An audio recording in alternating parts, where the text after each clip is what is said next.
Hi மக்களே, welcome back to YouTube channel. S Mahanadi. இப்போ இந்த எபிசோட் பார்த்துட்டு நினைக்கிறேன். போட்டு அடி நடிச்சிட்டாங்க. எத்தனை அடி இங்கே கவுண்டே பண்ண முடியல. அவ்வளோ அடி கிட்டத்தட்ட அடிச்சிருக்காங்க. உண்மையிலே ரொம்ப பாவமான ஒரு பர்சன் யாருன்னா அது காவேரி தான். அதாவது எந்த தப்புமே பண்ணாமல் இவ்வளோ இது பண்ணிட்டு கஷ்டப்பட்டுட்டு இன்னைக்கு சேர்த்து அடியும் வாங்கிட்டு உண்மையிலே அவங்க நிலைமையிலிருந்து பார்த்தா ரொம்பவே கஷ்டமாக தான் இருந்துச்சு. ஸோ அந்த அளவுக்கு எபிசோட நல்லா அழகாக இது பண்ணியிருந்தாங்க.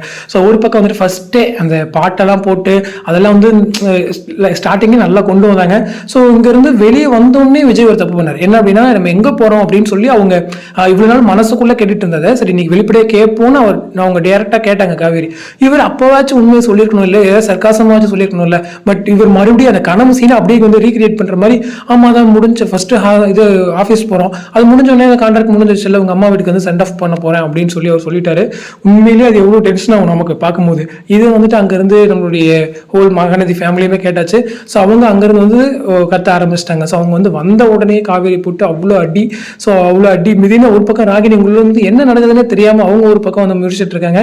அப்புறம் உண்மை தெரிஞ்ச வந்த உடனே அப்படியே பசுபதிக்கு ஃபோன் பண்ணி அவங்க வந்து சொல்லியாச்சு. ஸோ பசுபதியுடைய என்ட்ரி சீக்கிரம் வரப்போகுது. இதுக்கு நடுவில் இன்னைக்கு பேசின விஷயங்கள்லாம் இருக்கட்டும். ஸோ ஒரு பக்கம் வந்துட்டு ரொம்ப பேசிட்டாங்க. காவேரியுடைய அம்மா அவ்வளோ திட்டு, கங்காக்காவை இருக்கட்டும் அவங்களும் போட்டு அடிக்கிறாங்க.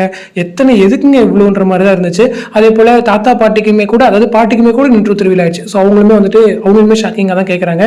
இதுக்கு நடுவில் ராகினி பண்ண சில விஷயம், ஸோ அவங்க வந்துட்டு கொஞ்சம் ஓவராக பேசுனது, அதுக்கு வந்துட்டு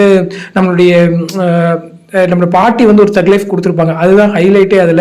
ஸோ அதெல்லாம் வந்து பார்க்கவே உண்மையிலே அந்த மொத்த எபிசோடில் ஒரு சின்ன காமெடி சீன் அது மட்டும்தான். ஸோ நல்லாவே இருந்துச்சு. பட் எனிவே இன்னும் எபிசோட் வந்து ஒரு பக்கமாக தான் கொண்டு போயிருக்காங்க. ஒரு பக்கம் வந்துட்டு விஜய் என்ன தான் அவர் சொல்ல முயற்சி பண்ணாலும் ஹோல் ஃபேமிலியுமே வந்து சேர்ந்து தடுக்கிறாங்க. ஏன்னா அந்த அளவுக்கு வந்து அவர் மேலே ஒரு ரெஸ்பெக்ட் வச்சுருந்தாங்க. பட் அது எல்லாமே இன்னைக்கு உடஞ்சிருச்சு அப்படிங்கிறதான்.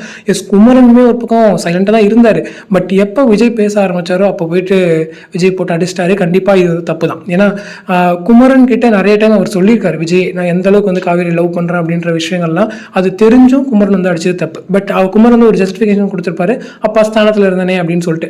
பட் தப்பெல்லாம் எங்கே ஆரம்பிச்சது? குமரன் பணத்தொலைக்கு போய் தான் ஆரம்பிச்சது அப்படிங்கிறதா. ஸோ எனிவே எபிசோட்ஸ் பார்த்து இதுக்கப்புறம் அவங்க எல்லாம் ரியலைஸ் பண்ணால் மட்டும்தான் முடியும். பட் இவங்க வந்து இவ்வளோ பெரிய உண்மையை அவங்க வந்து கடைசியாக சொல்லவும் செஞ்சுட்டாங்க. காவேரியுமே இந்த மாதிரி இந்த ஒரு காரணத்துக்காக தான் பண்ணேன் அப்படிங்கிறதையும் சொல்லிட்டாங்க. அது இன்னுமே ஹோல் ஃபேமிலிக்கு ஒரு பெரிய ஷாக்கு. ஏன்னா அப்போ வந்து ஃப்ரெண்ட்ஸ்ட்டு வந்து வாங்கணும்னு சொன்னாங்க இல்லையா, இவங்க தெரிஞ்சிருக்கணும் ஃப்ரெண்ட்ஸ் எப்படி அவ்வளோ அமௌண்ட் கலெக்ட் பண்ண முடியும் அப்படின்னு சொல்லிட்டு.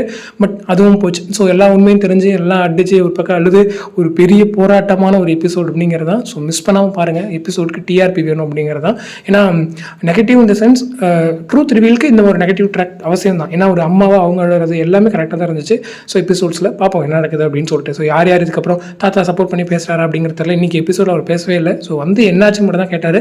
ஜஸ்டிஃபிகேஷன்ஸ் அவரும் கொடுக்கல. மேபி கூட்டிகிட்டு போகிறப்ப வேணா அவர் எதுவும் சொல்வாராக இருக்கும். ஸோ என்ன நடக்குதுன்றதை பார்ப்போம். ஸோ நீங்கள் நினைக்கிறீங்கிறத மறக்காம கமெண்ட்டில் சொல்லுங்கள். அடுத்து நெக்ஸ்ட் மீட் பண்ணுறேன். தேங்க்ஸ் ஃபார் வாட்சிங் அண்ட் பை.